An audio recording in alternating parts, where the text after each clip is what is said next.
Welcome back! Today's video marks the start of our final unit together, and I couldn't be more excited to arrive at this point with you. It's been a long time since we first started exploring the fundamentals of music theory together, and there's so much that we've learned about rhythm, melody, and harmony over these last 15 videos. In today's episode, we're going to devote all of our focus and energy on studying seventh chords, the four-note harmonies that we were first introduced to at the beginning of the previous unit. Until now, we've only been acquainted with the dominant seventh chord, but by the end of today's episode, we'll be familiar with a total of 5 different types of seventh chords. Our video today is structured a little differently, and there won't be any intermission in the middle of the video. It's a little like a chorus line, only much less dancing, and no one twists their knee at the end, unless things go horribly wrong for me. All joking aside, you might want to grab those orange slices and a glass of water now, as well as your notebook and a copy of the Music Fundamentals for Musical Theater. If you're ready, then it's time to get into the good stuff.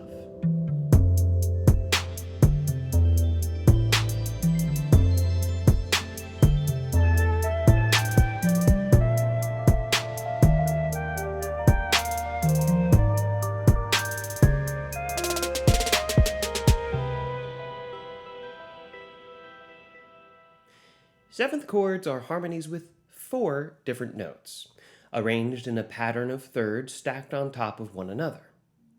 When we use different combinations of major and minor thirds to build these harmonies, we end up creating a wide variety of new chord qualities.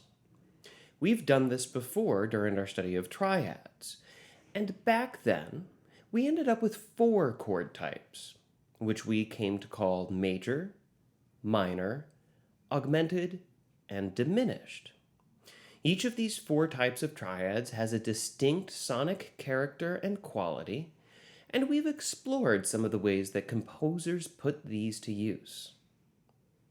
Now that we're dealing with 4-note harmonies, there are even more possible combinations when we stack major and minor thirds. While we won't be studying every 7th chord that you can possibly construct, we are going to introduce 4 new chords today to go with the 7th chord that we've already met. Let's actually begin today with a quick look back at the 7th chord we've already studied, the dominant 7th chord. This chord is built by taking a major triad in root position and adding another note, a minor third, above the top. This creates an outer interval of a minor 7th. Another way to memorize this chord is to think of it as a formula. Root pitch plus major third plus minor third plus minor third. Let's hear a dominant 7th chord played now.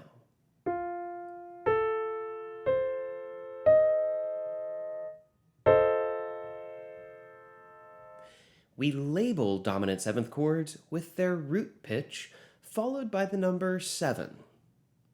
When it comes to the Roman numeral analysis, the triad our harmony is built upon will determine whether the Roman numeral should be uppercase or lowercase. And since this chord is built upon a major triad, we use an uppercase Roman numeral, and that's followed by the Arabic numeral 7 to indicate its dominant 7th quality. When we look at the family of diatonic 7th chords in major keys, there's only one place that the dominant 7th chord appears, and that's on scale degree 5. That unique occurrence is part of what makes this harmony so important to us.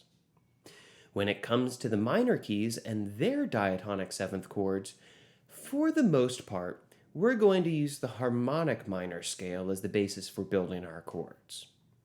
This allows us to use the leading tone, and subsequently, it allows us to build a dominant 7th chord also on scale degree 5. Interestingly enough, if we choose to use the natural minor scale instead, we would find a dominant seventh chord on scale degree 7. Composers will often use this chord to help shift from minor to relative major. The dominant seventh chord, as its name implies, serves a dominant function within harmonic progressions.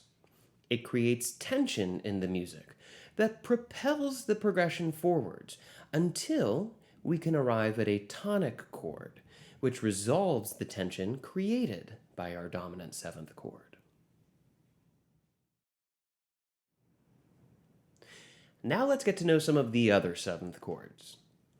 First up is the major seventh chord, which is built by taking a major triad and adding another note, a major third, above the top.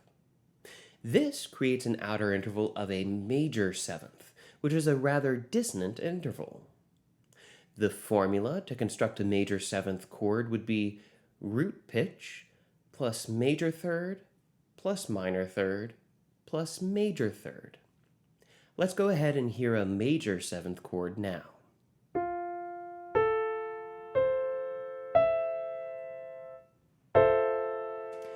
We label major seventh chords with their root pitch, followed by a capital M and the number 7. It's also common to see this chord symbol written out as MAJ7, or even a triangle and a 7, particularly in lead sheets or jazz settings. To label it with a Roman numeral, since this harmony is built upon a major triad, we once again use an uppercase Roman numeral. And we also follow it with an Arabic numeral 7. Notice now that this is identical to the way that we labeled the dominant seventh chords just a moment ago. And instead of using any of the 3 methods that our chord symbol employs, we just put that Arabic numeral 7 against our Roman numeral. The difference is determined by the context of the key. So let's turn our attention again to the diatonic seventh chords. When we examine the diatonic seventh chords of a major key, we find 2 instances of the major seventh chord. The first is on scale degree 1, and the second is on scale degree 4. So in the context of a major key, someone looking at Roman numeral analysis would know that 1-7 and 4-7 refer to major seventh chords, while 5-7 refers to a dominant seventh chord. Context is king here.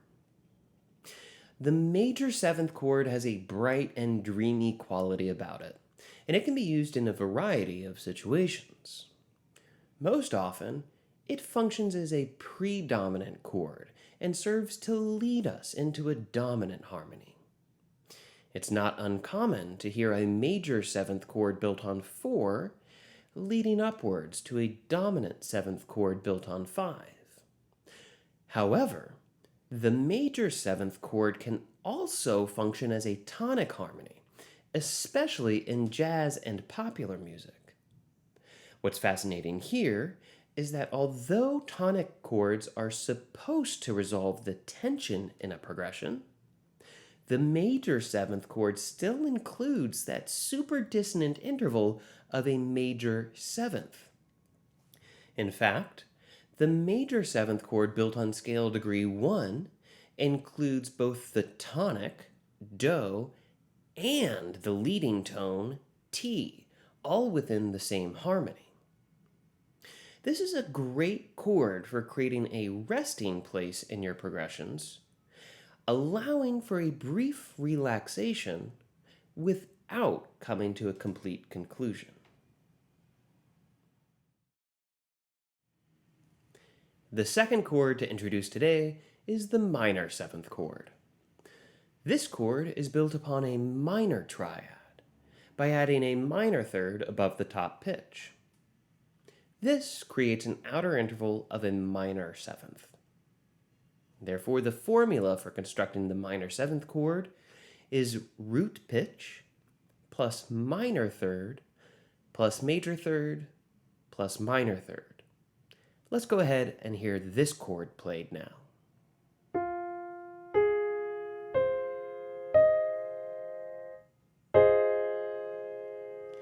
We label the minor seventh chord with the root pitch of the harmony, followed by a lowercase m and the number 7, or sometimes with a -7. This is the first of our seventh chords to be built upon a minor triad, and so our Roman numeral analysis of minor seventh chords will feature a lowercase Roman numeral, followed by an Arabic numeral 7. Let's look now at the diatonic seventh chords and major keys once again to see where the minor seventh chords appear. There are 3 within the set, making these the most common quality of seventh chord to appear within the group. We find minor seventh chords naturally occurring on scale degrees 2, 3, and 6. Minor seventh chords almost always function as predominant harmonies, helping to prepare a dominant chord during a cadential gesture.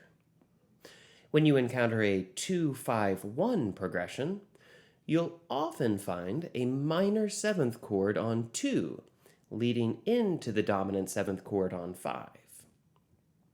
You might have noticed that these two harmonies both share the outer interval of a minor seventh, which helps explain the forward momentum that these chords both create. The seventh of the chord tends to resolve downward by half step, connecting into the third of the subsequent harmony.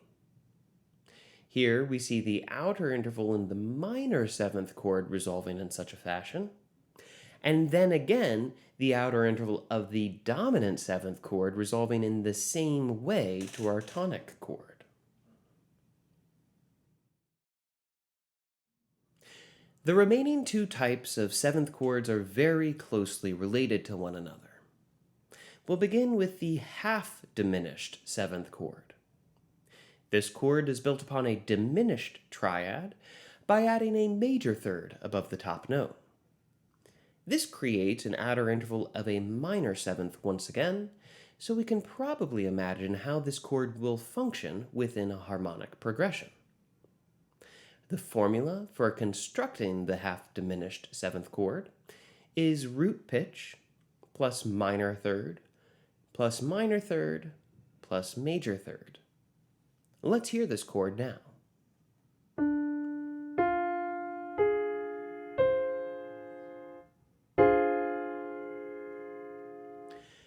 The chord symbol for this harmony introduces a new notation for us to learn. We label the chord, of course, by its root pitch, but now it's followed by a small diminished symbol with a straight line running through the middle of the circle, from bottom left to top right. And it's followed by the number 7, as with all of our other seventh chords.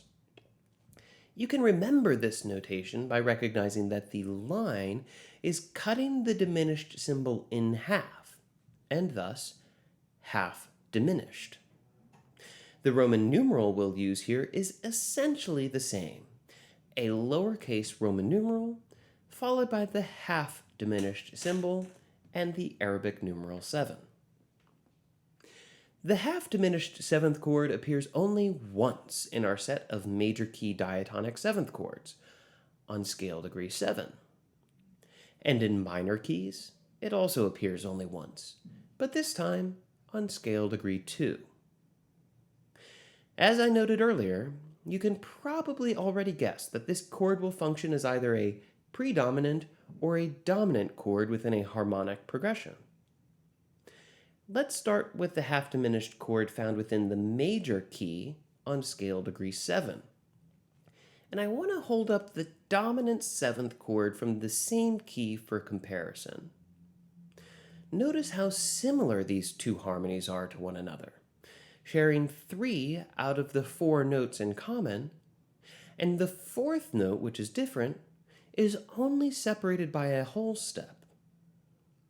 This similarity between the dominant chord and the half-diminished chord, particularly the inclusion of the 7th and 4th scale degrees, allows the half-diminished 7th chord to be easily substituted for a dominant 7th chord, while still creating a similar tension and forward momentum towards tonic. Now, the half-diminished chord can also function as a predominant harmony, and for that, we'll turn to the minor keys.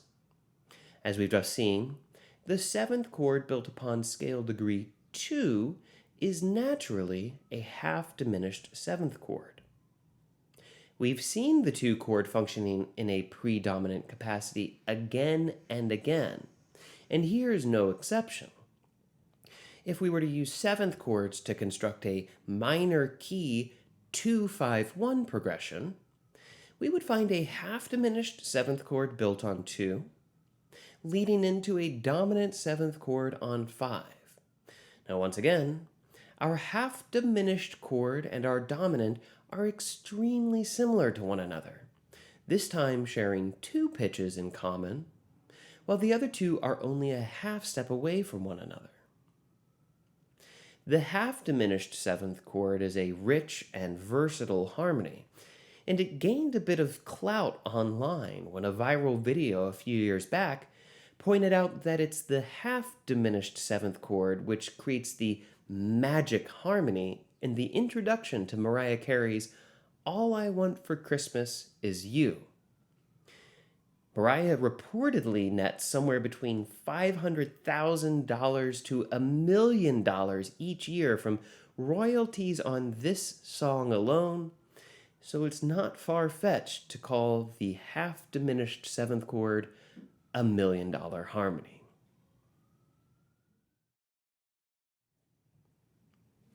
The last chord we'll explore today is the fully diminished 7th chord, also known simply as the diminished 7th chord. This chord is also built upon a diminished triad, but it's completed by adding a minor third above the top of the chord. This creates an outer interval of a diminished 7th, making it unique among the harmonies we've studied today. The formula for constructing this chord is root pitch plus minor third plus minor third plus minor third. This uniform use of minor thirds to construct this chord also distinguishes this harmony, but we'll explore that further in just a moment. First, let's hear this chord played aloud.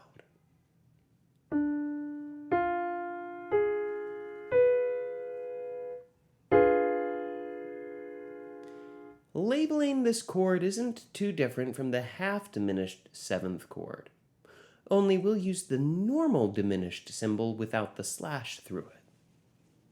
This means the chord symbol will indicate the root pitch, followed by a diminished sign and the number 7. And the Roman numeral will also use a lowercase numeral, followed by the same diminished sign and an Arabic numeral 7. When we look for this harmony within our sets of diatonic 7th chords, we find it in only one place. It can be found by building a 7th chord on the 7th scale degree of the harmonic minor scale. It doesn't appear in our major keys unless we use chromaticism. That being said, it is commonly found in major keys by doing exactly that, using a lowered 6th scale degree to build the fully diminished 7th chord on scale degree 7, exactly as it appears in our minor keys. The fully diminished 7th chord, like its cousin the half-diminished chord, shares 3 notes in common with the dominant 7th chord in the same key. Furthermore, the notes that differ are now only a half step apart from one another.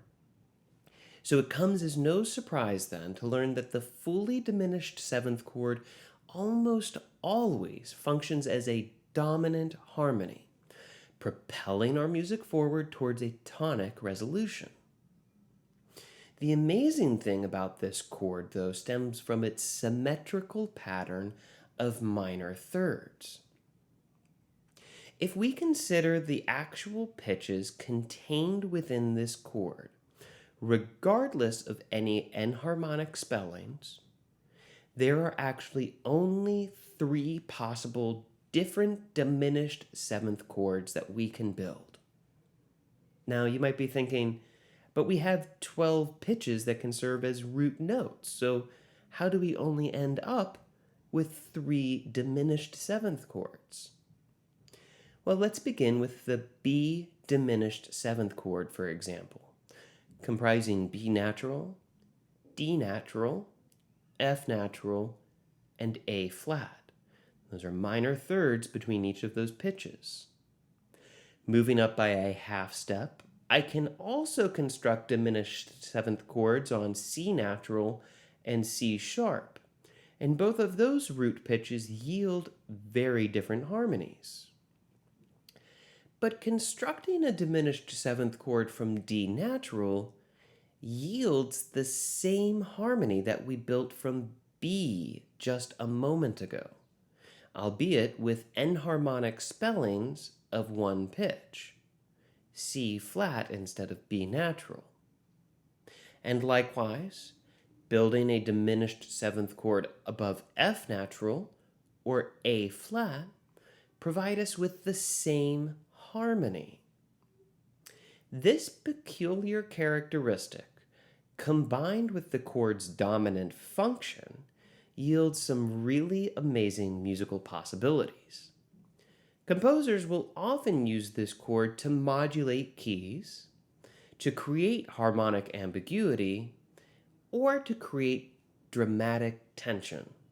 And this works in minor keys and major keys alike.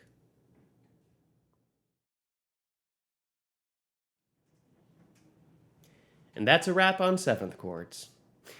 I know that's a lot of information to take in, but hopefully you'll pair this video with the exercises found in Chapter 21. There's nothing like a little practical application to help these concepts sink in to a deeper level.